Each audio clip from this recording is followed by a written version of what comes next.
When janitors inherit the stars, the Nevada desert had seen many strange things over the decades, but nothing quite like the twisted metal sculpture that now dominated the landscape 20 miles east of Rachel. What had once been a sleek vessel, from beyond the stars now resembled a chrome flower blooming from the earth. Its petals spread wide and glinting in the harsh afternoon sun. The crash had been violent, carving a half-mile scar through the desert floor, yet somehow the ship remained largely intact. Within 48 hours of impact, the area swarmed with military personnel, scientists, and officials from 12 different nations. The hastily erected compound around the crash site bore the optimistic name Project Starfall, though privately, most involved called it the headache. Dr. Marcus Holloway wiped sweat from his brow as he emerged from the ship's interior, his fourth expedition of the day yielding the same frustrating results as the previous 27. The xenobiologist's usually impeccable appearance had deteriorated over the past week into wrinkled shirts and coffee-stained lab coats. Behind him, the alien vessel's interior remained as mystifyingly beautiful and utterly unresponsive as ever. Still nothing? General Patricia Vance's voice carried the weight of 3 sleepless nights and mounting pressure from Washington. The decorated officer had overseen operations that spanned 3 continents, but nothing had prepared her for the unique frustration of dealing with technology that simply refused to acknowledge human existence. The workstation remains completely inert, Dr. Holloway replied, pulling off his latex gloves with more force than necessary. We've tried electromagnetic pulses, sonic frequencies, temperature variations, even direct neural interface attempts. It's as if the entire control system is waiting for something we simply don't possess. The workstation in question defied easy description. Located at the heart of the ship, it resembled a crystalline tree growing from the floor, its translucent branches reaching toward the ceiling in impossible spirals. Nodes of different colors pulsed along its surface in seemingly random patterns, beautiful and completely incomprehensible. Every surface of the chamber bore intricate symbols that shifted when viewed directly, as if the metal itself was alive and constantly rewriting its own story.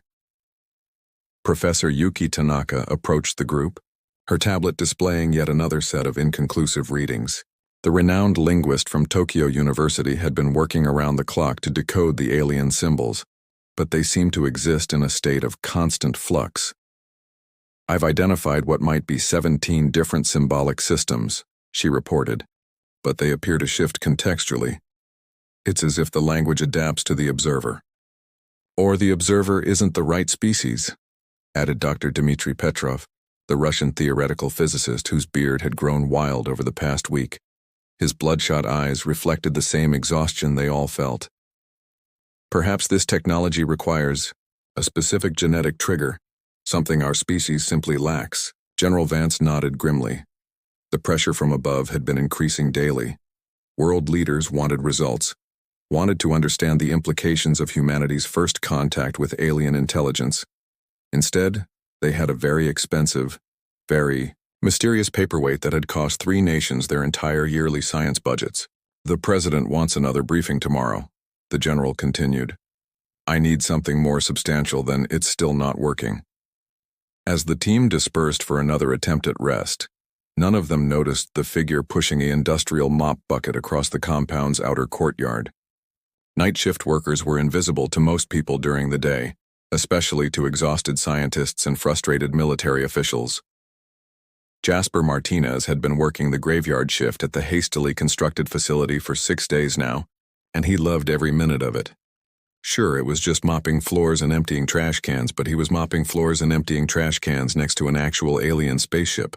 At 28, Jazz had spent most of his adult life cleaning office buildings and shopping malls, dreaming of the stars and saving every penny for a future that always seemed just out of reach. His pride and joy was the faded baseball cap he wore everywhere, a Titan Tours 2157 hat he'd bought at a science fiction convention 3 years ago. It was a replica from some old movie about space tourism, complete with a fictional company logo and tour dates that wouldn't happen for another century. His co-workers at previous jobs had mocked it relentlessly, but Jazz wore it like a badge of hope. Someday, somehow, he'd make it to space.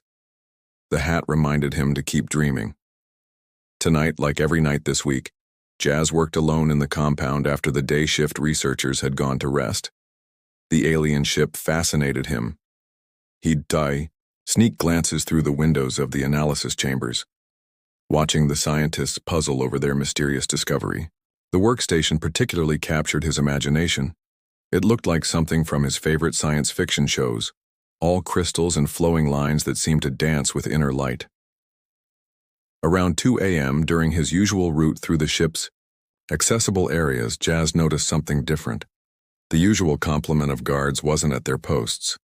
A shift change mix-up had left the main chamber temporarily unmonitored, a security breach that would probably get someone fired, but gave Jazz his first real chance to see the workstation up close. He parked his mop bucket outside the chamber and stepped inside, immediately overwhelmed by the beauty of the alien construction. The crystalline tree seemed even more magnificent without the crowds of scientists surrounding it.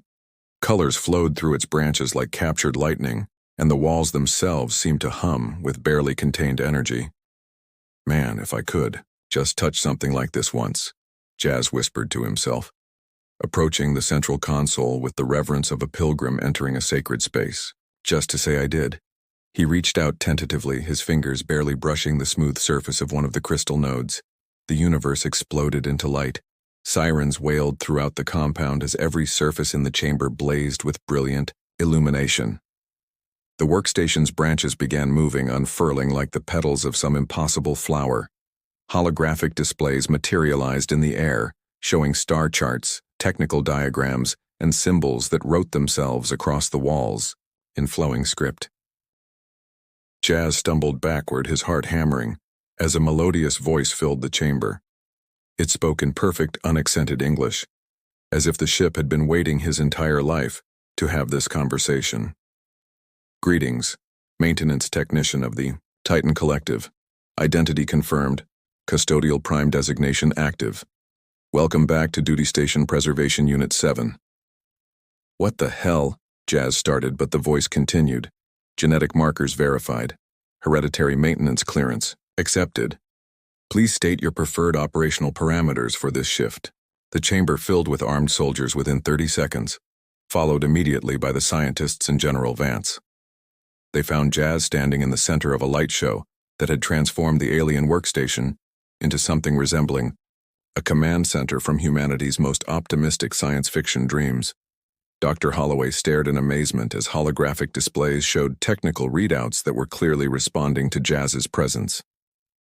How are you doing this? Jazz turned to face the crowd, his vintage space tourism cap now seeming prophetic rather than pathetic. I just touched it. I thought maybe. He gestured helplessly at the light show surrounding him. What did it mean about Titan Collective? What's a custodial prime? Professor Tanaka was frantically recording everything, her equipment finally registering meaningful data from the alien systems. The symbols are stabilizing, she called out. They're forming coherent patterns. It's responding to him specifically. General, Vance stepped forward, her expression caught between amazement and suspicion. Son, I need you to step away from that console very carefully. I don't think I can, Jazz replied, looking down at his hands. The crystal surface seemed to have bonded with his palms, threads of light connecting his fingers to the workstation's main interface. It's waiting for me to do something. The alien voice spoke again, causing everyone to freeze. Maintenance technician, please confirm. Shall I activate full operational protocols for this facility? Standard custodial procedures include containment verification, threat assessment, and environmental sanitization. Jazz looked around at the crowd of world-renowned experts and decorated military officials, all of whom were now looking to him for answers he didn't have. A week ago, his biggest responsibility had been making sure the break-room coffee maker was properly cleaned. Now an alien computer was asking him to make decisions that could affect the entire world. He said, the weight of the moment settling on his shoulders like a lead blanket. Can I get back to you on that? Maybe we should talk about this first. The voice responded with what sounded remarkably like understanding. Of course, maintenance technician. Awakening protocols will remain in standby mode pending your authorization. Please note, containment systems are currently stable, but require active supervision. As the immediate crisis seemed to pause, Jazz found himself at the center of a very different kind of attention than he'd ever experienced. Scientists whispered excitedly about genetic compatibility and alien interfaces. Military personnel spoke in hushed tones about security implications and operational control. World leaders would soon be calling to speak with the night janitor, who had just become the most important person on Earth. Jazz adjusted his Titan Tours 2157 cap and wondered if his employee handbook covered situations like this. Somehow he doubted it. The workstation continued to pulse with gentle light, waiting patiently for its custodial prime to decide what came next. In the distance, Jazz could hear General Vance ordering someone to get the president on the line immediately, and Dr. Holloway calling for a full genetic workup on Mr. Martinez. As for Jazz himself, he had only one thought as he stood surrounded by the most advanced alien technology humanity had ever encountered. His next performance review was going to be very interesting. The custodian's burden. 3 weeks had transformed Jasper Martinez from an invisible night janitor into the most scrutinized individual on the planet. The cramped trailer that served as his temporary quarters at Project Starfall bore little resemblance to his old studio apartment, but it came with amenities he'd never imagined. A direct line to the Pentagon, a personal security detail, and representatives from every major world power who treated his every word as if it might reshape global politics, which, unfortunately, it could. Jazz sat on his narrow bunk, still wearing his lucky Titan Tours 2157 cap, staring at a stack of briefing documents that made his head spin. Economic projections, military assessments, diplomatic proposals, all hinging on his unique ability to communicate with alien technology that had remained silent for millennia until his accidental touch 3 weeks ago. The workstation had revealed much in those weeks, but Jazz was beginning to suspect it had revealed very little of what truly mattered. The crystalline interface responded to his thoughts and commands with an eagerness that sometimes felt more like desperation than cooperation.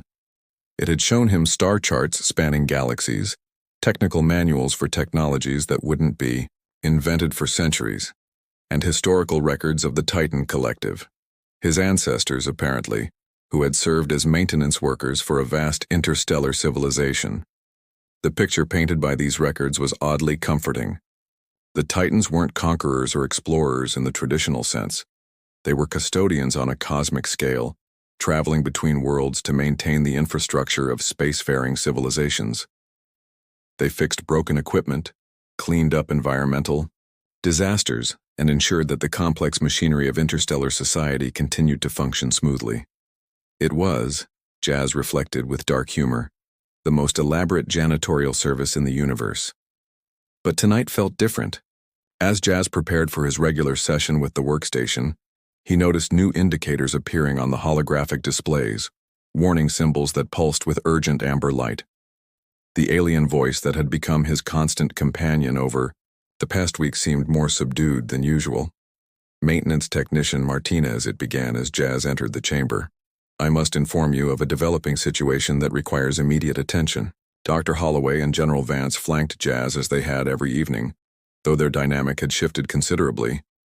The scientist now deferred to Jazz's interpretations of the alien data, while the general treated him as an asset requiring protection, rather than a security risk requiring monitoring. What kind of situation? Jazz asked, settling into the chair they'd installed near the workstation's base. Over the weeks, he'd learned to interpret the subtle changes in the crystal's light patterns, and tonight they seemed agitated. The activation of this unit's primary systems has initiated a countdown sequence that was designed to engage after a period of custodial awakening. I had hoped to delay this revelation until you were more prepared for the full scope of your responsibilities. Jazz felt a familiar chill. The workstation's tendency toward ominous understatement had become disturbingly predictable. What kind of countdown? The chamber's walls came alive with new displays, technical schematics that looked nothing like the peaceful maintenance protocols Jazz had been studying. These showed containment fields, isolation chambers, and what appeared to be some kind of massive energy weapon system built into the ship's core. This vessel is not merely a transport maintenance technician. It is Preservation Unit 7, 1, of 12 specialized containment facilities created by the Titan Collective to house entities that pose existential threats to organized matter itself. Dr. Holloway stepped forward, his scientific curiosity overriding his growing unease. What kind of entities? The Titan Collective's historical records refer to them as entropy spawn. The voice continued with clinical detachment. Parasitic consciousness that consume order and structure, converting organized matter into chaos. They exist in a state that your physics would consider impossible. Pure information with the ability to edit reality's underlying code. Jazz stared at the displays showing cross-sections of the ship he'd been casually exploring for weeks. Hidden beneath the areas he'd cleaned and maintained were layers of containment systems more complex than anything humanity had ever conceived. And according to the readouts, those systems were slowly failing. How long do we have? General Vance asked, her military training asserting itself despite the impossibility of the situation. The containment fields will reach critical instability in approximately 72 hours, the workstation replied. At that point, the entities will begin manifesting in local reality. Initial manifestations will be subtle, patterns failing, structures becoming unstable, ordered systems degrading into chaos. However, if allowed to establish a foothold in this dimension, they will spread exponentially. Jazz found his voice, though it came out as barely more than a whisper. Why didn't you tell me this before? Because maintenance technician, the standard protocol requires a custodial officer to make an informed choice.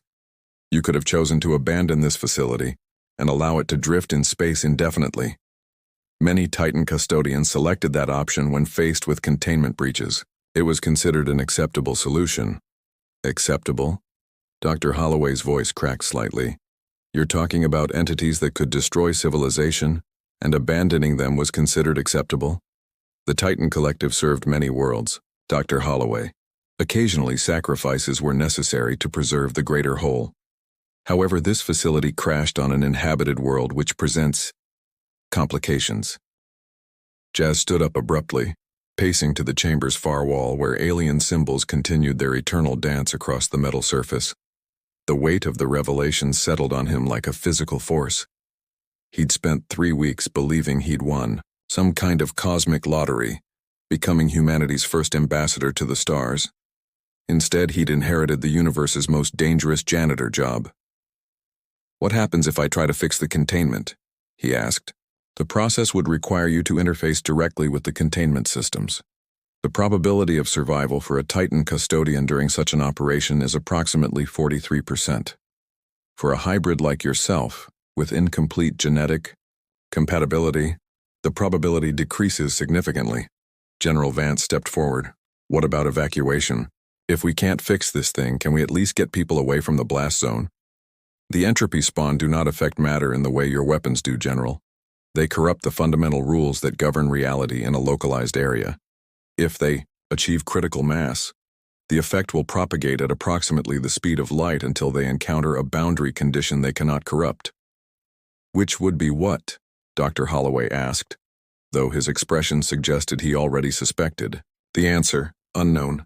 The Titan Collective never observed a fully manifested entropy spawn infestation reach its natural limits.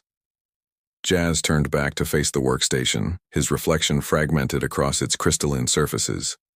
In the twisted mirror of alien technology, he looked exactly like what he was, a 28-year-old janitor wearing a cheap souvenir hat, completely out of his depth and responsible for a decision that could determine the fate of human civilization. There's something else you're not telling me, he said, recognizing the workstation's pattern of incremental revelation. What is it? The containment repair process would not merely risk your life, maintenance technician. It would transform you. Successful integration with the containment systems requires a custodian to become a permanent part of the facility's operating matrix. You would survive, but you would also become the ship's guardian consciousness, unable to leave, responsible for monitoring and maintaining the containment indefinitely. The chamber fell silent except for the gentle hum of alien machinery. Jazz stared at the displays showing the failing containment fields. thinking of the billions of people who had no idea their existence balanced on the edge of a cosmic maintenance problem. Behind him, he could hear General Vance speaking quietly into her communication device, probably reporting to superiors who would want to explore every possible military solution to a threat that existed beyond the reach of conventional weapons.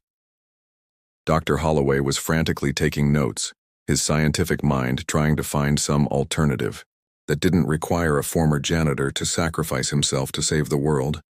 But Jazz understood something they didn't. He'd spent his entire adult life cleaning up other people's messes, making sure that complex systems continued to function smoothly while remaining invisible to those who benefited from his work. The scale had changed, but the fundamental nature of the job remained the same. He thought about his old dreams of traveling to the stars, of seeing the wonders that lay beyond Earth's atmosphere. In a way that he'd never expected, those dreams were about to come true. He would become part of something vast and important, a guardian watching over humanity from within an alien ship that would be his permanent home. "I need to make some calls," Jazz said quietly, turning away from the workstation. "Personal ones. Then we'll do what needs to be done." General Vance nodded, understanding in her expression. "How long do you need?" "Give me 12 hours, Jazz replied, adjusting his Titan. "Tours 2157 Cap 1 final time. Then I'll fix this mess after all," he added with a smile that only trembled slightly. "It's what I do." As Jazz left the chamber to contact the few people who mattered to him, a sister in Denver, a friend from high school, his old supervisor, who'd written him a recommendation letter for this job, the workstation's gentle voice followed him. "Thank you, Maintenance Technician Martinez. The Titan Collective would be proud." 72 hours later, the entropy spawn containment fields, stabilized permanently under the watchful consciousness of Jazz Martinez, Earth's first and only cosmic custodian. Visitors to the facility sometimes reported seeing a figure in a vintage baseball cap moving through the ship's corridors, always working, always protecting the world from threats it would never know existed. The job, as Jazz had discovered, came with excellent benefits. The best view in the solar system, job security measured in geological time, and the satisfaction of knowing that sometimes the most important work in the universe still came down to one person willing to clean up the mess.